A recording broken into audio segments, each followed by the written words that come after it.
Recording. Welcome, everyone. So I'd like to kind of start launching into a new kind of rhythm, and that is really going back to some of the basics. And I know that some of you have been along for the ride for the last 9 months, but I would like to go into more of how we approach the piano. And if any of you have gone through the Piano Technician Academy, one of the principles in there is the ABCs, action, belly, cabinet. It's simplifying. With what we're doing today, we have a phrase that with what we're creating right now here at the Artisan team is we are creating this idea of mastery through simplicity. And that's really where we're kind of honing in on how we're going to educate the next generation of people in piano craft. And so, like today, I'm going to be talking about the upright action. And I think later on in this week, we're going to be talking about the grand action. And while we've been able to break the piano down to three main areas, action, belly, cabinet, there's not been a lot of work in breaking the action down. And so what I'd like to kind of propose and introduce in this world of piano craft is this concept of breaking the action down into four main areas. And so what we're going to do is just kind of start that process.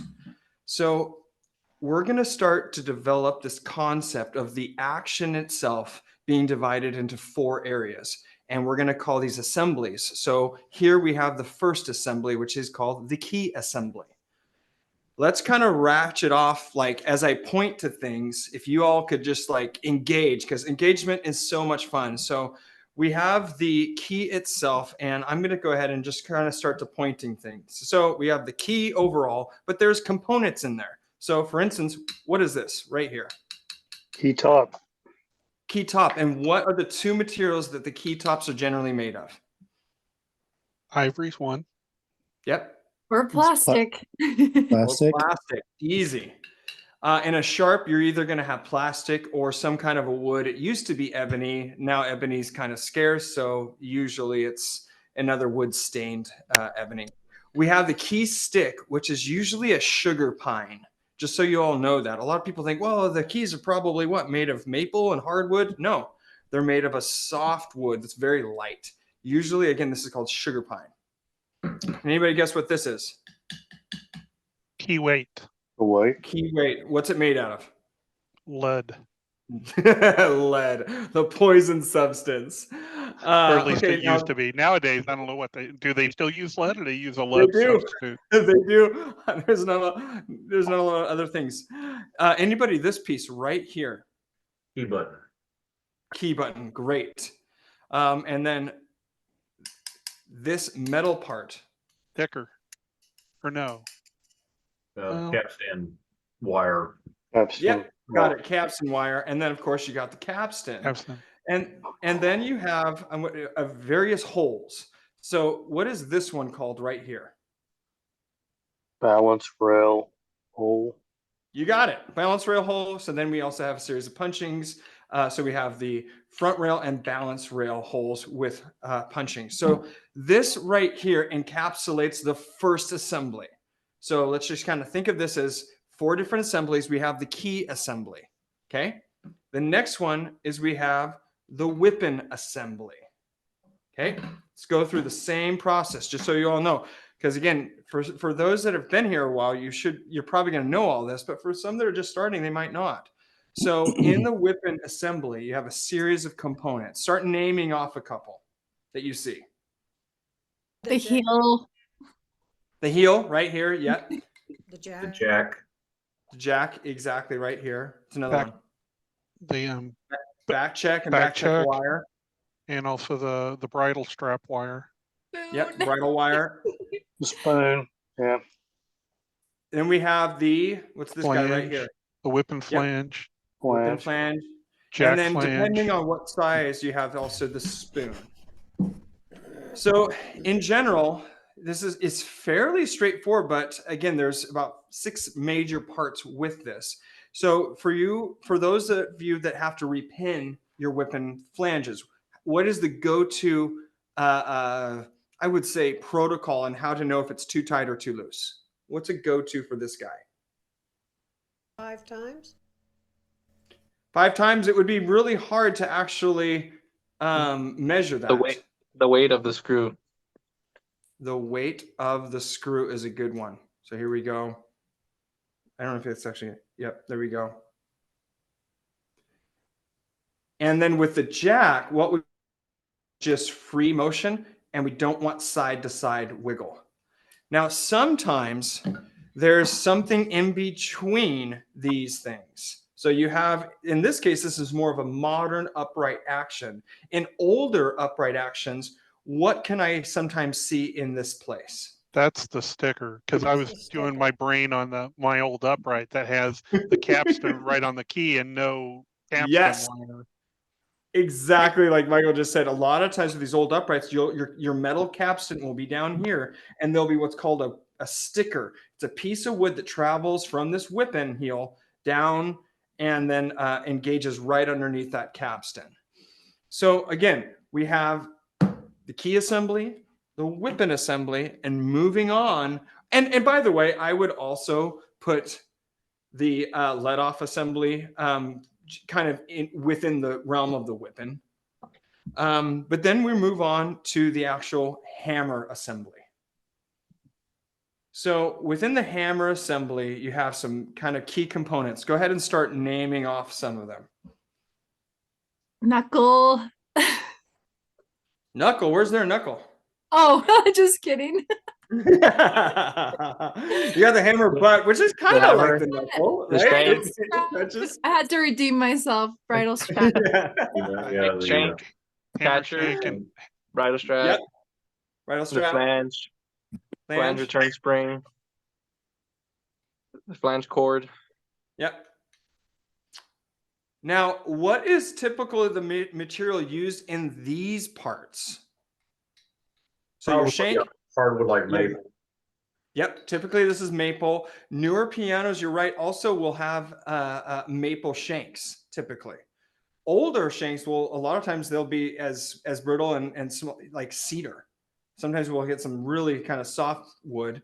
What are the 2 types of materials we'll see in the hammer moldings? Anybody guess? The hammer core, Yep, hammer core. mahogany, and can't think of the other one right now. I know Abo uses mahogany. Yep. Another material that they'll use is hornbeam maple. Ah, there you go. Yes. Hornbeam. Another thing that they're starting to experiment more with is bamboo. They're starting to experiment with more bamboo wood here. I don't know a lot about what that tone produces. Typically on old uprights, if I'm restoring them, I'm always usually going with a mahogany molding core, just because I feel like it gives it, I can't quantify it, but I feel like it gives it a warmer sound. If anybody's in the guitar world, like I have a mahogany all body guitar, as well as, more of a cedar or a spruce top. And I kind of think of it as along the same lines. It just resonates different. My mahogany is a lot more darker, richer, warmer sound than the spruce. And the spruce would be kind of more like the maple. That's kind of what spruce is going to be a brighter tone. And exactly. And then I think you're right that the mahogany type woods are going to give you a more softer tone. Richer tone. There's a couple ways we can kind of check this hammer flange. One is kind of doing the same thing where we do the drop screw, the screw test, and see if it kind of goes down, and it does. But back to Janice's part, we could also see if it actually moves about 5 times. That's kind of where I usually will like to keep these hammers, see if they'll actually swing 5 times. So again, this is the hammer assembly. David, I had a quick question. Yeah, go ahead. Quick question. I was at a guild meeting and at the U of H here in Houston, and they had a setup where it was like, I don't know, plastic parts. They're all black. I don't know if it was like fiberglass or whatnot. Like, what's the difference there? And is that kind of being more popular now, or where does those parts fit in? Out of curiosity, if it's going to take away from the flow of this, we can discuss that. This is fine. I love it. I think Victor's already laughing because he knows that I'm like, I ain't feeling it. I ain't feeling it. I'm old school. Everybody knows me, kind of knows that I'm old school. The bespoke, the leather, the wood. I'm a big fan of that. The WNG, Wessel, Nickel, and Gross, has really come out with these. They're not really carbon fiber. They're not plastic, but they're basically the same thing. A These composite material, probably. composite. I think it's made of old, sailor boots and rat's tails and some wood particles. I don't know what's in it. So, but the idea, the concept behind it is that you're going to have more consistency. You're going to have more of a resonance in it. And to me, I know that like, for instance, Mason and Hamlin say, hey, we've moved to this. It's the far superior product. And I would say, if it's a far superior product, how come Steinway, Fazioli, Bechstein, Busendorfer, none of the high-end people use it? They don't. And so that's what I would kind of push against, is just like, it's an interesting concept. Kawhi really, I think, pioneered it for the most part for a long time. And just so you know, like a lot of the Kawhis, they would have, this whole assembly right here would be, the whole butt area. And then the flanges, they would all be plastic. And then they would have like a wooden shank in it, and that would be glued. Now, can anybody imagine what kind of issues could arise from the fact that you have a living, breathing thing like wood glued to something plastic and basically dead? It's going to have expansion with the wood. It could expand inside or contract inside the hole that you put the shank into. Exactly right. Swelling and shrinking, expanding, and that will create clicks, which has happened. Now, what they're trying to do is like, well, now we use I think they're even going into having more of a plastic molding for the hammer. And they're also doing like, oh, we're doing plastic shanks and all this stuff. So, and then I'm just like to the point where I'm like, I don't like it as much. And again, it's just me. I like feeling the wood. I feel like it breathes. I think it's more organic. I feel like it just creates, whether it's in my head or not, it just creates an earthiness. I don't know. It's almost spiritual. I guess that's what it is. It feels almost spiritual sometimes when I have an acoustic instrument, and it just doesn't have that for me. That being said, I feel like they play very smooth, Johnny. Like their pianos, those Kawhis, the Shigerus, the Mason and Hamlins, they can play very smooth. I feel like they're very consistent. A lot of people use those parts in hard to control climates, such as schools and churches. And I've heard great things about that. So it makes sense for me. And you do your own research and again, just have fun with it. But for me, I'm not a big fan, but a lot of that I think is just David being David. Yeah, David, what do you? Oh, sorry. Go ahead, Johnny. I was saying, it seems like a good option for like a touring musician that has to have a piano, like different areas and different weather climates. So, okay. Yeah. Well, and going back to this, I believe it's public news, but I was at the convention and literally that week, this small little startup company just struck a deal with Charles Walter Piano. And what they were going to be doing was create a mechanism that duplicated the grand piano feel to the point where I've never seen it done as well. And so they're going to be coming out with upright pianos that are able to really duplicate that feel and that sensation and that the ability to repeat. So we're going to see upright that with coming double out. escapement. Yeah, basically upright with double Wow. escapement, and they have special springs in different spots. Now, this isn't a new concept. I think that the early pioneers were I think Chickering. They came out with basically they came out with a spring that basically made it so that this never fully escapes. The jack never is, it's always resetting itself up there. Come on, kiddos. And they did it and they had a rendition of it and it worked fairly well. But these guys have just taken it to the next level. But then again, it's going to be mostly all plastic. So get used to working with plastic because it is going to be the wave of the future for more entry level pianos. You're still going to have your upper end pianos that are always going to be wood. and people will pay a premium, and people will pay you a premium to know how to work on those well. David, what are your thoughts on the carbon fiber shanks for voicing evenness? I know a lot of technicians talking about the WNG, they do use the carbon fiber shanks, and they're saying that they don't deflect as much as wood, so that they're able to get a more even tone. Do you think that's something that might be desirable? I think so. I think that they've done a lot of studies with it and have a lot of metrics to kind of prove it. So I don't discredit it. I do think that there's going to be purists, like your customers will be like, wait, don't even suggest that. So be careful when you suggest stuff like that, because they may have my reaction to be like, why would you even do that? And it kind of taints their view of you. So just kind of hold it loose no matter what. But yes, I used to have, it was called a Garrison guitar, and they were almost like an all carbon fiber guitar. And yes, it had a resonance to it. It felt very balanced, but it still felt kind of dead. It was like, it just didn't have the same life. But again, this is different because these are mallets hitting strings. Those are hammers and felts hitting strings. So it is different.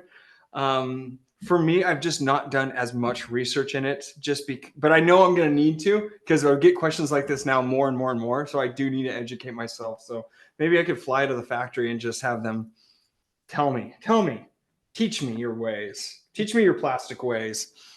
Well, one last thing that I'm sure, have you seen Steingraber? They made a piano with the carbon fiber soundboard. It sounds No. very crazy. Yeah, you're probably not gonna like it one bit.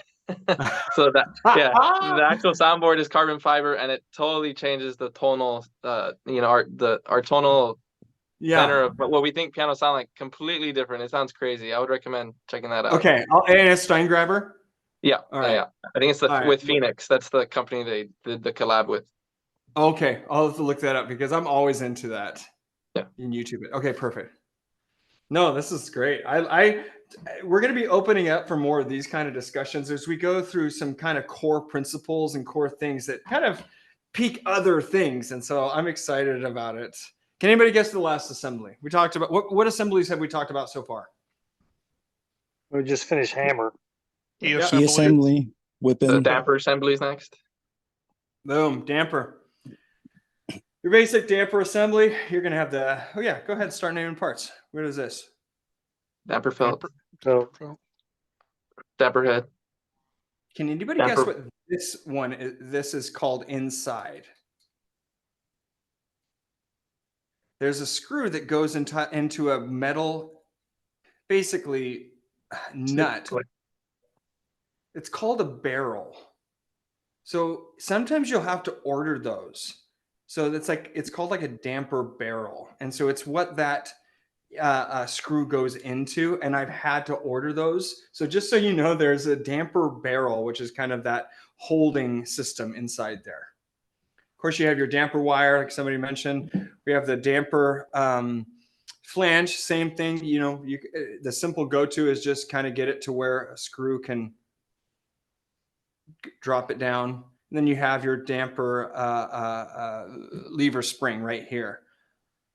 And then you have the felt right here, which touches the spoon. So that is the basic 4 parts of the upright action. I'm just going to do that. And can anybody explain to me what a single escapement action is versus a double escapement action and what that means? In a double escapement, the jack is able to escape and be repeated without the key coming all the way back up to its original flat position. And so that would be in a grand and an upright. There is no, it would be a single escapement. So that jack needs to fully reset underneath the butt where it usually goes to be striked again. And can anybody tell me what pianos were like before the single escapement action? Harpsichords. Yeah, I was going to say harpsichord. Yeah. So basically, they didn't do anything but flick the string. They had a finger or I forget what they called, some kind of a reed that goes up and plucked the strings. Can anybody tell me why why there was a need to change that? There wasn't dynamics and expression. Yes. And then you're right, Draining. There was that, but there's also one more thing, and that was it wasn't loud enough. It was getting drowned out by all these orchestras. The reason I'm telling you all this stuff is because in the RPT exams, this is the kind of stuff that they're going to want to question you on. This is in the written exam. And also you're going to find as you go into customers' houses, these are the questions you get asked a fair amount. And so having just kind of this knowledge is always good to have, because it really does kind of suck and I've had this happen where you'd be like, hey, well, why did they change to this? And you're like, I don't know. Well, what did it? Well, I don't know. And then she's like, well, geez, what do you know? They've never had them say that, but I'm always like, so yeah, it was the lack of dynamic control and the tone. And so Cristofori, I believe the date they say they listed as is 1697. I'm gonna find out the exact date, but again, some of these things are on the RPT exam tests. As we go further along, we're bringing on people that are very, hopefully if they say yes to it, coaches that are very well versed in the RPT exams and things of that nature and what to kind of look for. So we'll be kind of working with them and you all that.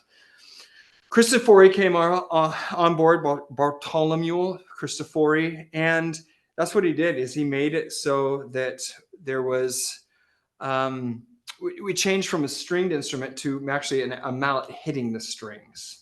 And so then we kind of went from the string to percussion, and then things started to really snowball.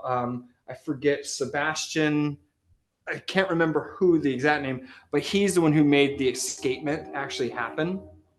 And so then we had better repetition and things of that nature, so we can actually repeat the note. The Erard? Thank you. Yes, Erard. But this is a big deal for you all to know, because this literally just happened to me the other day where a teacher friend of mine says, okay, my students are very high end. They really are great. They want a grand piano for their grandmother's house, but they only have space for an upright in their house, and they want the best. And I said, just so you know, at the end of the day, think of the piano and a grand piano and an upright piano as a single speed bike and a multi-speed bike.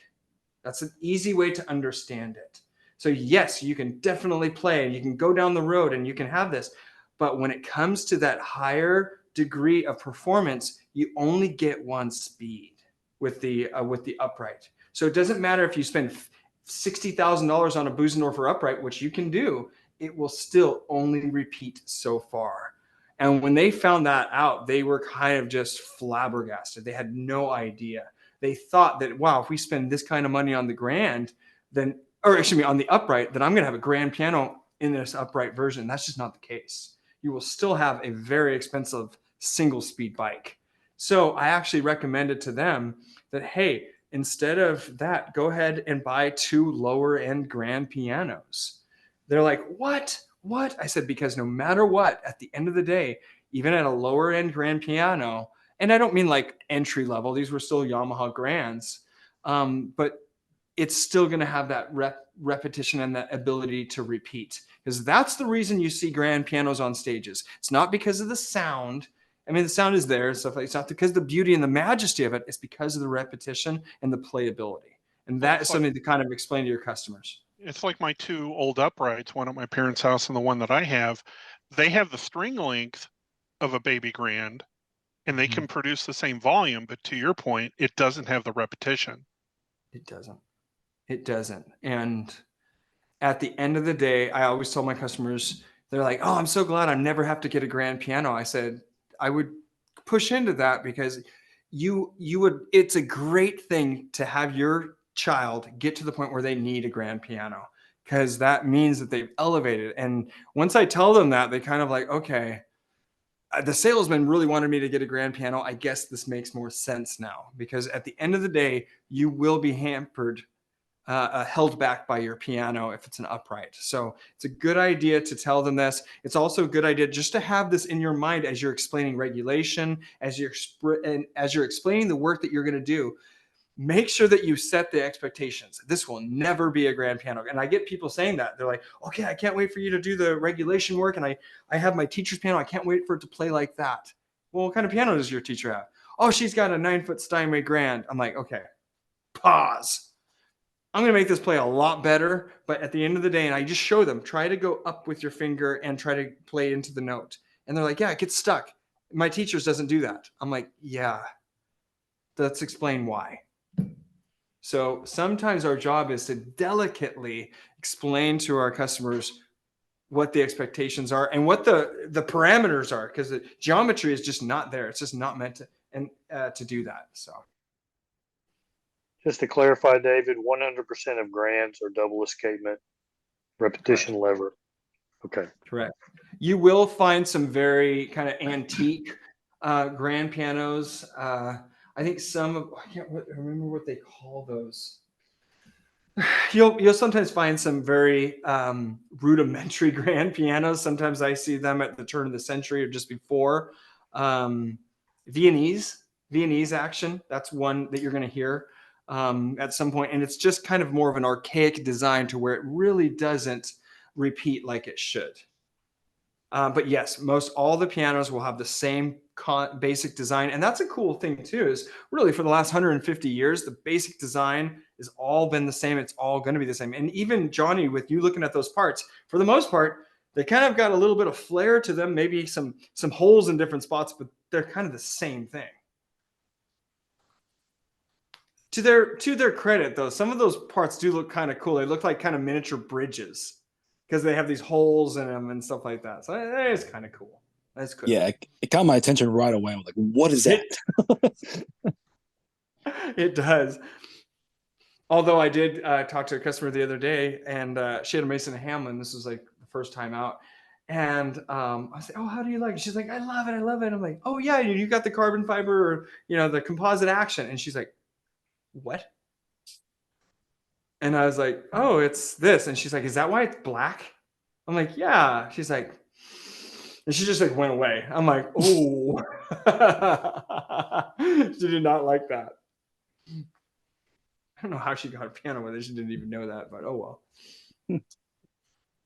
well. So this idea of really breaking down these actions into the 4 components. Again, we're going to be doing the same thing with the grand on Wednesday, but this is the stuff that we want to do and catalog in our video library is, the basics of upright 101, kind of the design and the construction and just breaking it down. Because again, one of the things that we've had a lot of success in at Artisan is being able to train our technicians in a fairly short amount of time, major principles, major philosophies and theories about what we do, breaking it down. Again, we go mastery through simplicity. And that's kind of what we're going to be introducing to y'all as we basically guide you through the world of piano craft. And by the way, I think I've seen some of you guys all mentioning piano craft. I love it. I love it so much. We're going to be, it's kind of fun because I like saying piano craft. I don't really like saying piano technology. It sticks in my mouth, but piano craft, I'm on. Questions for me about this? Questions about anything, actually. This is a time for Q&A. So David, has anyone done a blind performance with the professional on the plastic versus wood parts and just said, hey, can you tell the difference? That's a great question. That is a great question. I don't know of any. I don't know of any with that. I just know that people rave about how smooth and consistent the WNG, the composite actions are. They're just, they're very smooth, very consistent. Technicians rave about the fact that they stay the same. They're so consistent and you never have to repin them and things of that nature. And again, that's the general vibe. And so it seems to be kind of doing its purpose, which is to create consistency and to make a product that you don't have to fix continually. Because as you're going to find in the field, it's like, wow, all these hammer flanges need to be repinned, and this is compressed, and this is moved. A lot of times hammers will kind of wander left and right and things of that nature, and this eliminates that as an issue. Just so you know, though, so bad. I didn't really know how to like straighten the hammers. And so I was working on a piano and they had this, and I just took my heat gun to it. And those shanks that are like these basically hollow tubes, it went like, and I'm like, oh no. So I'm like spitting on my finger to kind of like create some like, maybe like cool it down. And sure enough, it kind of got back into place. But I was like, ooh. I'm sure there's a technique for it. I just didn't do it at the time. And so I'm like, oh, I guess your hammers are straight enough. So David, when you guys were restoring pianos at Artisan, did y'all ever use any WNG composite parts? I didn't tell you guys this story. This is embarrassing. Stacy, when we're like 10 minutes out, cut the recording, and I'll tell you guys a story about that. But yes, I had a run-in with somebody who was a big fan of WNG, and I put my foot in my mouth in the most epic way. And we'll go back to that story. But no, in answer to your story, your question, no, we were always more traditional. We were big fans, and we still are huge fans of Renner. Renner parts was what we put in everything. And so we would do all Renner, and it wasn't a difficult sell, because they say, okay, well, what parts are you going to use? Because they don't make the same parts. And we're like, we're going to use Renner parts. Well, what is that? I'm like, well, like I just mentioned, all the major players use Renner, all the high-end pianos. And so that's what we recommended using. Again, something you can tell your customers, all the major Busendorfer, Fazioli, Bechstein, Hamburg Steinway, it's all Renner. It's all Renner. And if all those guys are using it, it can't be that bad. But yeah, we would use those parts. I know rebuilders out there that would kind of use the I don't even know if I'm saying it right, Tokiwa parts. I just found that even when you hold them side by side, they don't feel as consistent. They don't feel like even the quality is the same. And again, they're at a price point. But it's not that much more to get something at a far superior level with the Renner. So that's why we always stick with the Renner. Some people ask if we always use Wally Brooks stuff, and yes, we would use that from time to time. Great stuff. Now, have you had any issues with the Renner Blue Point hammers? My mentor is right now, he's kind of done with those. He said he's already done 5 sets, and they've all come delaminated from the cores. So now we're only using Abo and Imedagawas, and so he's kind of made me not want to use Renner hammers in the future. I've heard some fairly negative things about the Renner hammers as of late.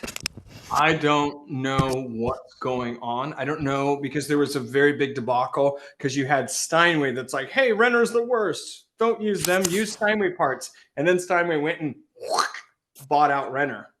So I don't know if this is just coincidence, but if this is like, since that happened, now we have hammers delaminating and things of that nature. I don't know if it's sabotage. My inner conspiracy theorist can have a field day with that.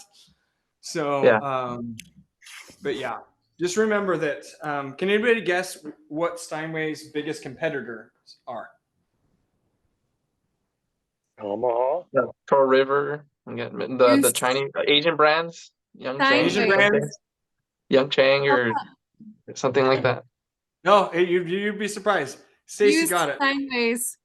They're their own brand, just like Yamaha. Yep. That people will restore Steinways instead of buying new ones, and Steinway don't like that. They would rather you buy theirs. And just so you know, there's there's some funny memes. There's some funny memes about the Steinway stuff in the industry. We'll share some on the new membership page and stuff like that, because they're pretty funny. But yeah, Steinway's not made it very easy for rebuilders to rebuild Steinways, and that's been intentional. Don't they have a name for used Steinways? Say it again. Don't they have a name for you, Steinways? I've heard somebody. Stein was. Stein was. There you go. Yeah. Yeah, There because you go. I checked with Steinway about rebuilding mine, and they said, "Well, you only use our parts because once you use a part from not approved by us, it's a Stein was." But well, Yeah. who's going to know if it's a good part? But that's what they told me.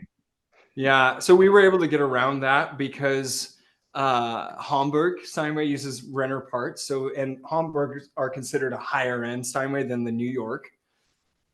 So it wasn't difficult for us once we kind of educated the customer. But yeah, that's kind of what they lean on.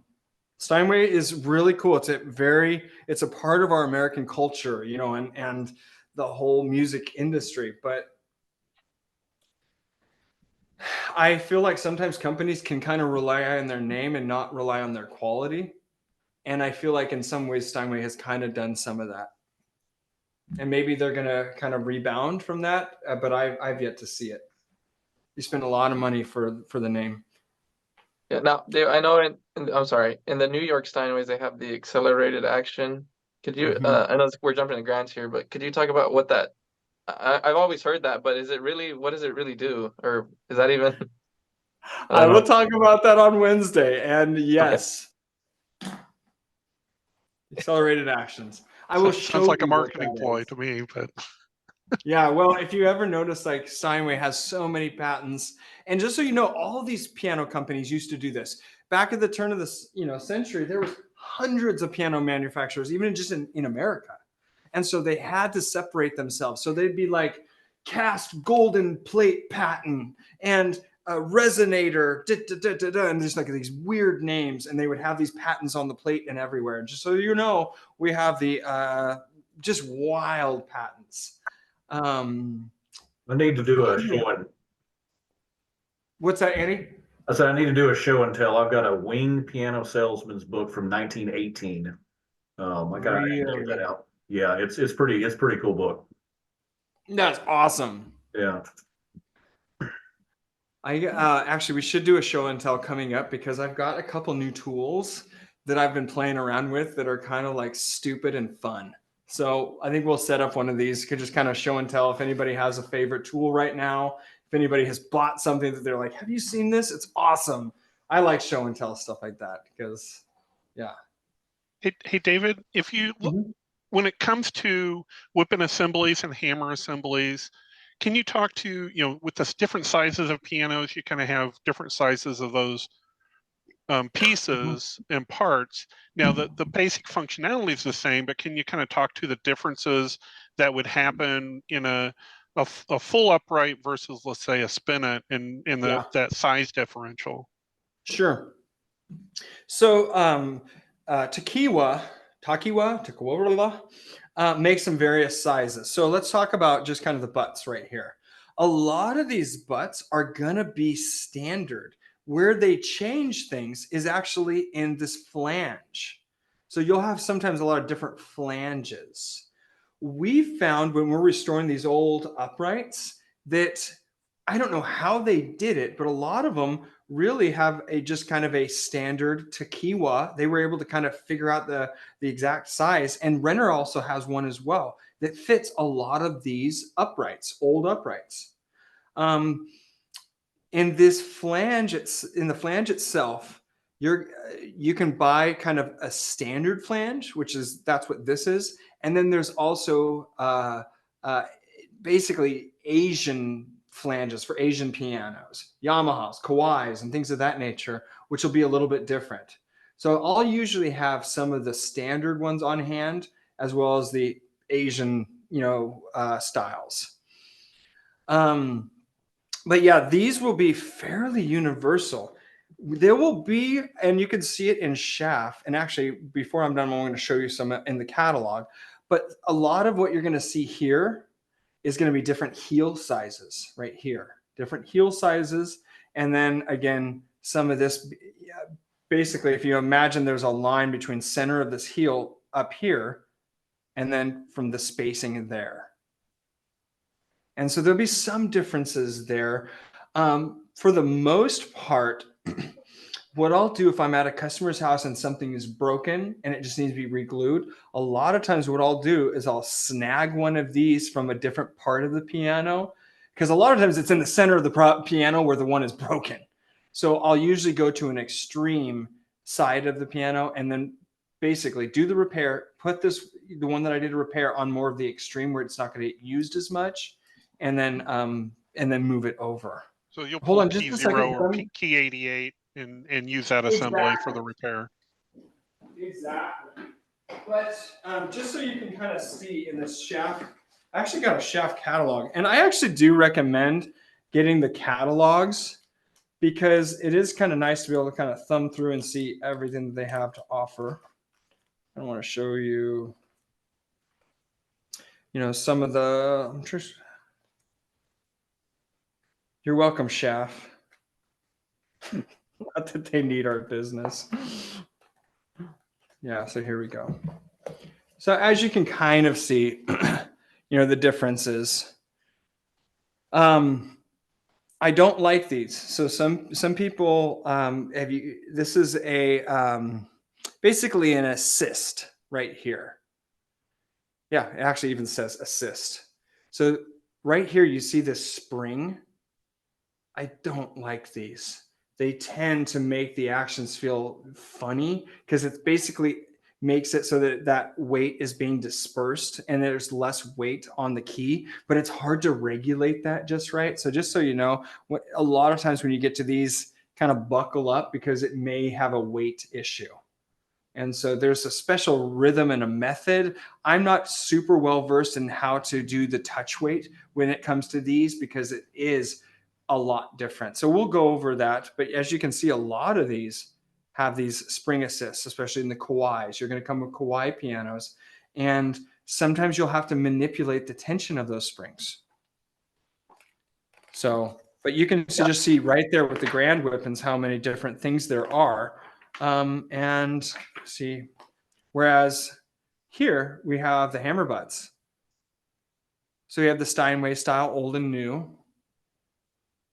Steinway, remember how I mentioned, I think last week, that sometimes they have a double flange. So that is the hammer and the damper are held in the same flange, and they are a pain to try to regulate individually. So there, now, David, is there? Go ahead. I'm sorry. Is there a way to get rid of that so you can have two regular flanges? I remember my mentor was talking about they did something so they didn't have to use those flanges anymore, the Steinway style. If there is a way, I've never seen it. The only thing I could think of is somehow making it so, this is what we're talking about, moving from that to somehow moving it to its so that it's screwed on a different way. And that would be a lot of work. Making a new rail for the flanges or Yes, something like exactly. So as you can see, there's just kind of a variety, but there's only 3 or 4 or 5 different ones you can even get, Michael. These are really what's available to us. And if you do notice, let's see if I can show you. Yeah, if you notice, look at all these upright Wippen assemblies. We don't even have one. Let's see if we can find one that would accept maybe this one. Yeah, there he is, sticker type. So this would be for an older upright that has a sticker. So what you would do is you would order this, and then you would go ahead and drill a hole out wherever it is so that you can put a sticker in there. I doubt they even sell stickers. So there is some limitations when you have older pianos here. You can get universal stickers, short and long. You can. And it's a dowel that you cut to length and you glue that it. makes sense. Yeah, that's a great idea. Yeah, I haven't used them yet, but just got some in for one of the uprights we're working on. And Yeah, check it out. Yeah, there you go. Yeah. There you go. Hot dog. Adjustable sticker. I've never done that. Yeah. Learn something new. I have one question about the jack spring. My mentor was telling me, I think you mentioned this once, that they can get they get compressed over time. So he was saying that maybe to remove the jack, not remove the jack, but flip it over like that and then rebend those springs up. And does that help with the speed of the piano? It does. That's a really good point. So 2 things. One is sometimes that jack spring will break and you won't have another one on hand, what I've done in the past is simply pulled the remaining spring upwards to create some height and then put it into place. And that's worked. But to Victor's point, yeah, you can definitely give this a little tug. And what that does is it creates more springiness to the spring, and then will help with that jack repeating. I had to readjust a lot of my springs on my Thompson. Did you? Because a lot of them had popped out, and some of them weren't at the proper coil length and stuff, and I had to do exactly what you said. Yeah. Another thing that is you're able to manipulate is this right here, that spring. A lot of the newer pianos, especially Charles Walter uprights, they have so much tension on that you feel that in your finger. So 9 times out of 10, I'll tell the customer, hey, I can spend an hour going ahead and loosening these springs so that it's not as stiff. So that's another adjustment. And then one other one is, this isn't the case in these newer ones, but if this was an older style upright with springs that go from the spring rail to this hammer butt, a lot of times I can increase that tension because that also loosens over time, that actual spring right there. All of these things that you can learn to start adjusting. And again, that levels you up, because a lot of people think that it's just on or off. And no, there's, as when we are able to really manipulate these things, and just knowing how to do it is a big deal. David, can Story I ask? time. Oh yeah. Well, the tension in the damper spring, if it's too tight, what problems is that going to cause? If the tension in the damper spring is too tight, it would have to be so tight that and I've had this happen where basically the player plays the note, and again, once that keystroke goes halfway, it engages that the spoon touches that damper lever, and it's so stiff that they feel like, wow, it just plays so heavy. They get carpal tunnel. Just all of these things can happen when the piano with those springs are adjusted too tight. Yeah, I did get a squeaking the other day. Could not figure out, but it was those springs right there on the dampers, and so just put some Protec. Yep, Perfect. yeah, right there where they go up against on that felt. I know sometimes that one doesn't even have felt. Yeah, that's a pretty big squeak point. And so I was looking through everything, and then I oiled those up, and it also changed the feel. Yeah, the spoon was able to engage it a little bit easier. So yeah. Just so you know, sometimes I've had that happen where I lubricate that, and I also lubricate where it's touching right here. That can also be a sore spot. So it's essentially creating more friction right there, and Correct. thus it's tighter. That's right. All right. Thank you so much. I will tell my story.